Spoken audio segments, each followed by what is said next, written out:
Hello, now we'll discuss regarding the design of a screw jack. Okay, and now screw jack is generally used in the various type of application to lift the load. Now this is a typical view of a jack is there that is being used to lift the load is there. Now let us see some basic concept for that. Now for the screw jack there are two distinct uses are there for the screw threads and usually demands with the different behavior of the thread.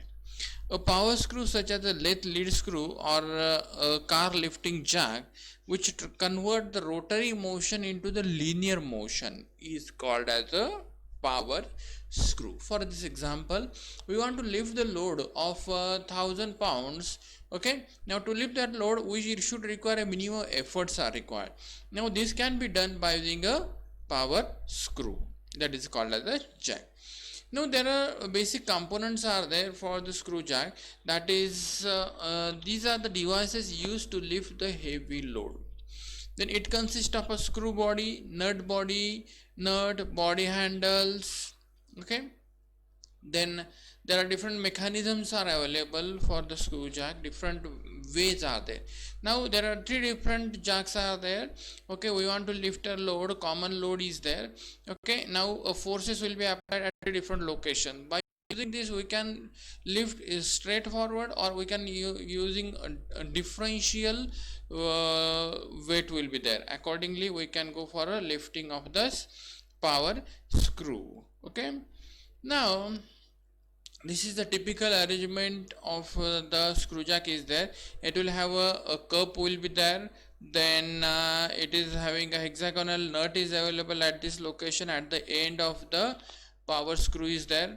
Then this is the thrust ball bearing is there. Then this is the arrangement for the giving the torque to the power screw. Then nut is available, then body is there, base body, then this is the power screw is there.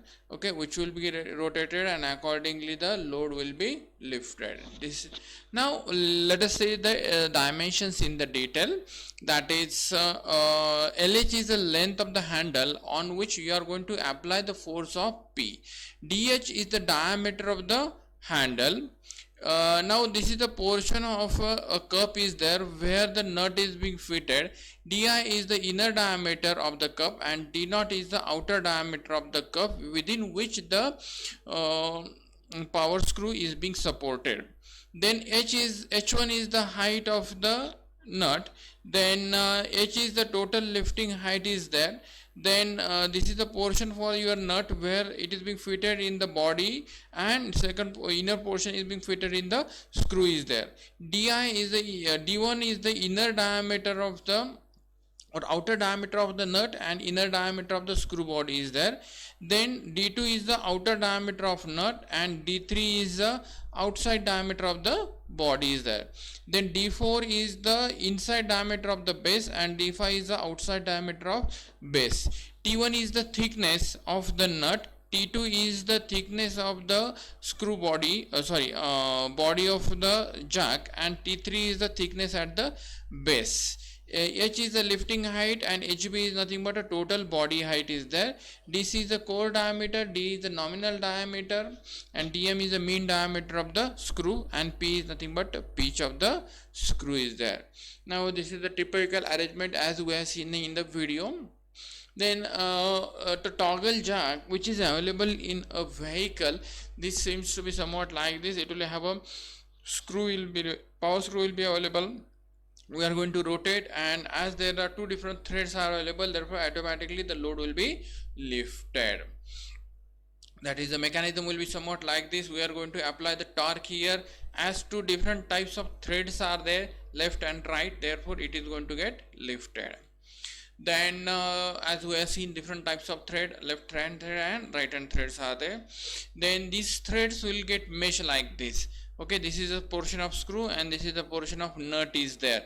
Okay, this is the portion where the nut tolerance zone is there and this is the screw tolerance zone is available. These tolerances are required from the proper meshing and demeshing point of view.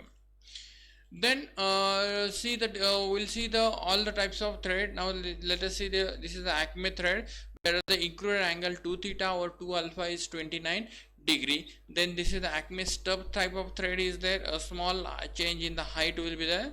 Then this is the square thread, included angle is 90 degree. Then this is a modified square thread with where the inclination of 5 degree is being mentioned, and this is your buttress thread is there. Buttress thread are generally being used for the locking type of arrangement. Only one type of movement is required. Then next type of assembly, that is a ball bearing is there, that is a ball bearing screw assembly is there, that is also called as a recirculating type of screw is there. This is generally used in the CNC machine where these balls will get rotated and accordingly it will reduce the friction. Then another type of arrangement where the power screws are being used, it is generally used in the press machine operation. By using this motor and the gear arrangement, these power screws are being rotated and accordingly the whatever the material will be there, that has to be compressed. Okay, this is the load on which will get applied. Then this type of arrangement is there, that is nothing but it is a C-clamp type of arrangement is there, that we are going to use in a workshop. This is the handle. On the handle we are going to apply the force P, which will create a torque on the power screw, and as it is going to rotate, this is going to get down and it will create a force. Okay, generally this is in the C section, therefore it is called as a C-clamp. Now let us start the design process of the screw jack. Now there are some design stages are there. First of all, we need to design the screw body. Now to design the screw body, it will be designed based on the various criteria. First of all, design is based on the compressive strength. Second one, that is we have to select the screw thread from the given series. Once we are evaluated by using compressive strength, we can evaluate the core diameter and accordingly we have to select the correct series. Then we need to evaluate the T total torque, that is total torque will be the thread friction torque plus collar friction torque. Then we need to evaluate the stresses in the screw body. Now screw body means it will have a direct compressive stress, then bending stress in the screw body, then torsional shear stress in the screw body, then total stress in the screw body. Now see, direct compressive stress, bending stress, these will fall in one family, torsional shear stress will fall in another family. To combine these two stresses, okay, we need to use the maximum shear stress theory of failure. Then third component is available in the screw jack is nothing but a design of a nut. Now nut will be designed based on the bearing pressure. Okay, then next one is the shear stress in the nut, shear stress in the screw thread that we have seen in the previous video. Then the dimensions of the nut will be evaluated one by one, that is the first of all tensile failure of the nut body, then crushing failure of the nut collar, then third one shearing failure of the nut collars, then last one it is nothing but a design of the handle. Now handle will be designed based on the bending strength will be there. Now first of all find out the length of the handle, then diameter of the handle, that we need to find. Now let us see how to find out each and every dimensions of the jack. Now first of all, using the empirical relation, we can find out the overall dimensions of the screw jack. Now this for the bending load calculation we are going to use the J.B. Johnson formula, as it is being subjected to the compressive load, therefore there will be the buckling of the screw will be possible, therefore we need to use the J.B. Johnson formula where we should calculate the critical load. This magnitude of the critical load should be greater than or equal to the W. Then we start a design from step by step with the different formulations are there. Now first of all, design of the screw body. Now the screw body is mainly subjected to the compressive stress, therefore it will be subjected to the compressive stress that will be evaluated W divided by pi by 4 into DC square. Then next one, this is this stress can be compared with the permissible stress from the material property. The permissible stress will be equal to the sigma direct permissible will be equal to the yield compressive strength divided by factor of safety. Generally the factor of safety is being taken as a higher value because is in threaded portion, thread will weaken the screw. Generally it is being taken as between the 4 to 6. Now what is the second step? That is, once we have evaluated, from this we can evaluate the DC. Now once we have evaluated DC, now from the standard thread series which is available in the data book, we have to select the correct series. Now suppose I got the diameter of 29, then I should select the next higher size of 30, where the nominal diameter is 36 mm and pitch is 6 mm. Now this mean diameter will be calculated as d minus p by 2 and DC will be calculated as d minus p for the square type of threads. Then once we have gone for the selection of a correct thread series and calculation of the thread diameter, that is a core diameter, now we need to calculate the torque, total torque which will be carried out.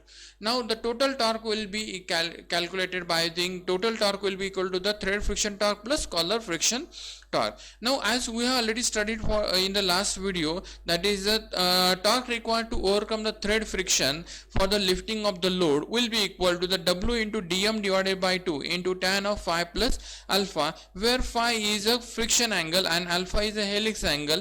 Phi is equal to tan inverse of mu and alpha is equal to tan inverse of lead divided by pi dm. Lead is equal to the number of starts into pitch. If it is a single start, then lead will be equal to the pitch. Then the collar friction torque will be evaluated by using the diameters of d0 and di. Now this d0 and di is being considered as a empirical relation. By using uniform pressure and uniform wear theory, we can evaluate the collar friction torque. Now the total torque will be equal to the T lift plus collar friction torque. Then next step is nothing but stresses in the screw body. Now the basic stresses, first stress will be, that is the direct compressive stress in the screw body, that will be denoted as sigma c, will be equal to W divided by pi by 4 into DC square. Then next one, that is the screw body is subjected to the bending stress, therefore we need to use the formula M by I is equal to sigma by Y. Therefore bending moment will be evaluated, that is the P into maximum lifting height, that is the H. Then by using this formula, flexure formula, we can calculate sigma is equal to m into y divided by I.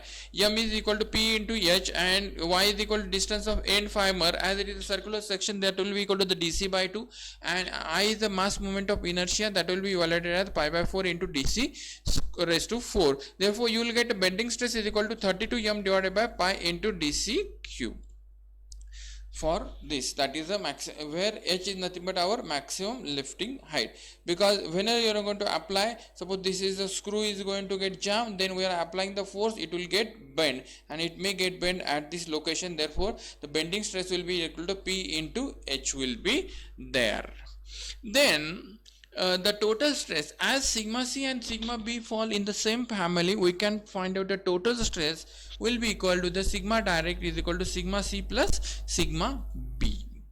Then next one, that is the torsional shear stress in the screw body. As the screw is being rotated with the help of a force P, it will create a torque, and that torque will create a torsional shear, that will be evaluated by using a formula, that is T by J is equal to tau by R is equal to G theta by L. From this we can evaluate tau of torsion will be equal to the T lift into R divided by J, where R is the distance of end fiber, that is equal to the DC by 2, and J is the polar moment of inertia, that is pi by 32 into d raised to 4. Finally you will get tau of torsion will be equal to 16 T lift divided by pi dc cube.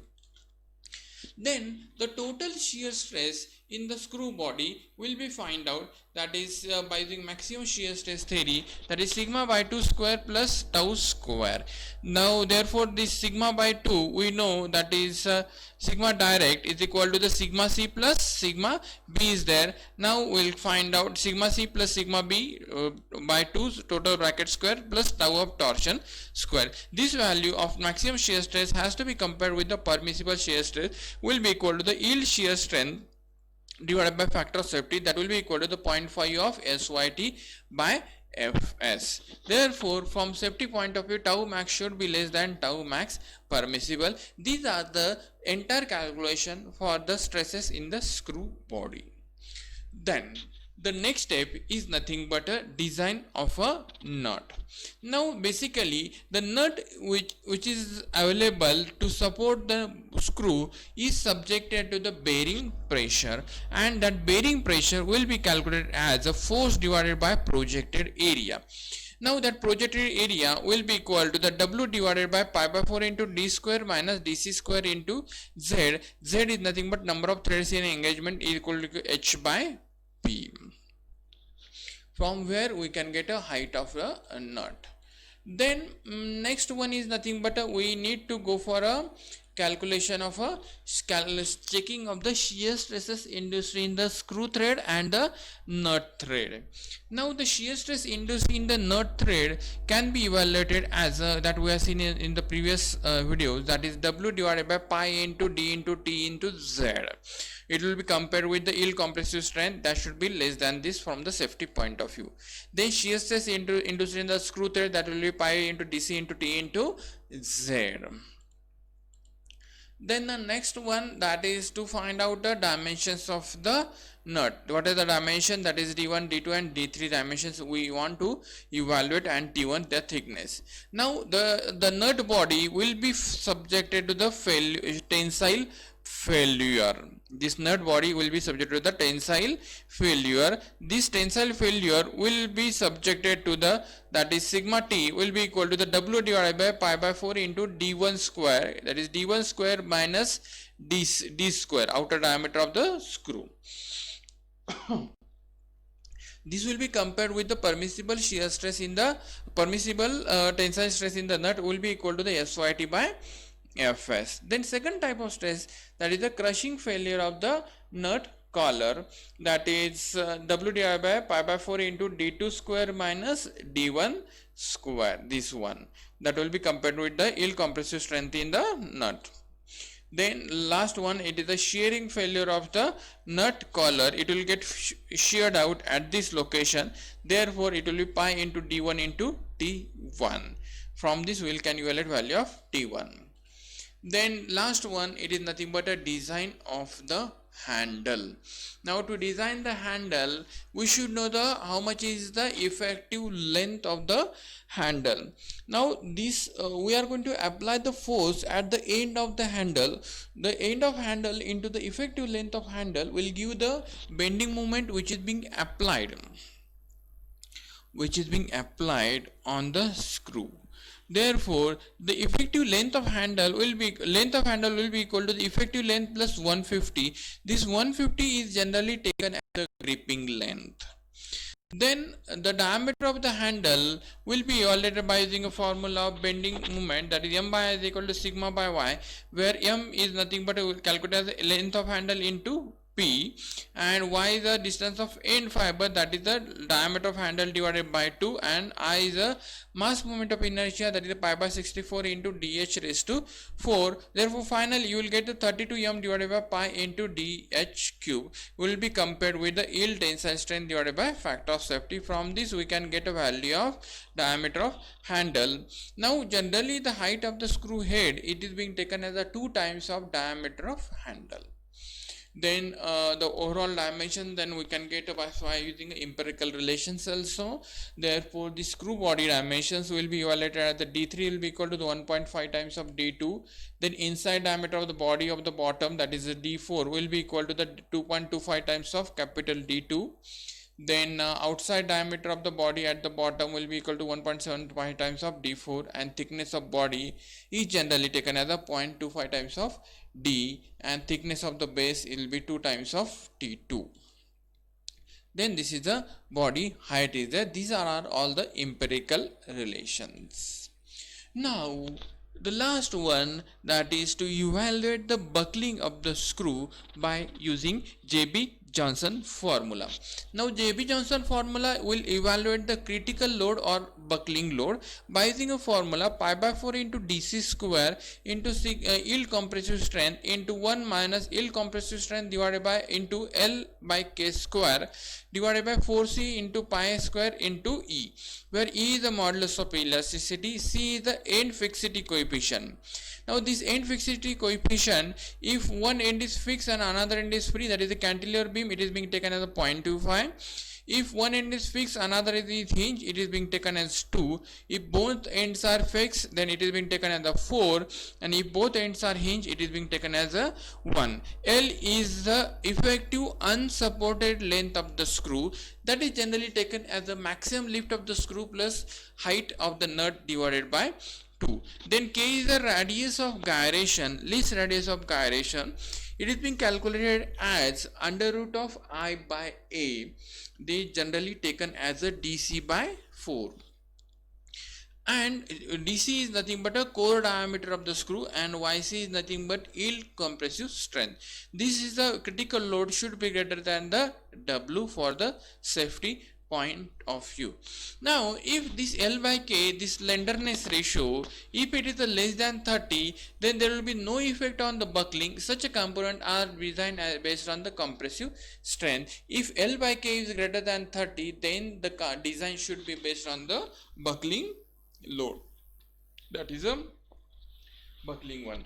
Now if L by K is less than 30, then we can use another formula, that is formula of the Euler's method. Now where the critical load will be found out by using this formula, and we will find out the slenderness ratio for the critical one.